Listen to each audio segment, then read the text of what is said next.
I came to Tarpon Springs for the sponges. Everybody does. Greek boats, salt air, men who still go down for them the way their grandfathers did. I almost walked right past the old warehouse in the corner. It was the smell that stopped me, something I couldn't place.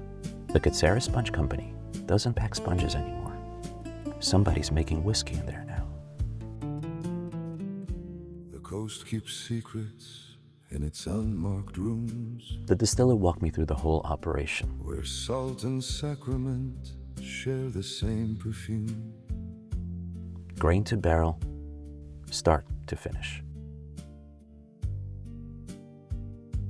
A rye that won double gold in San Francisco, aged in a church from 1895. A clear spirit they pull out of coffee, grounds and all. And one built to taste like guacamole. I'm not kidding. Then Nico started pouring, and every drink had one of their own spirits underneath. The guacamole one, Guaco Loco, in a peach jalapeno margarita that bites back. The wheat whiskey turned up into something called the bagpiper.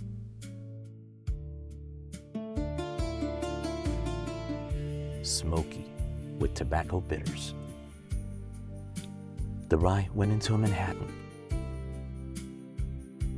with the vermouth they swear is the only one in Florida. The Florida Manhattan. The coffee spirit, Claresso, in an espresso martini.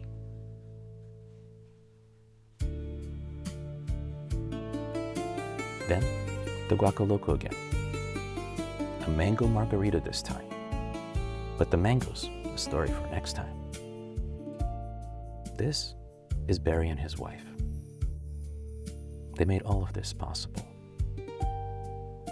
And that rye, the one that took double gold in San Francisco. For something this good, the perfect cocktail is simple. 2 fingers of whiskey, 1 large, slow-melting rock. I held the evening in a single burning sphere.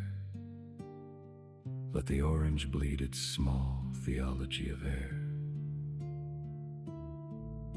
The sky forgot its gold. The city woke below.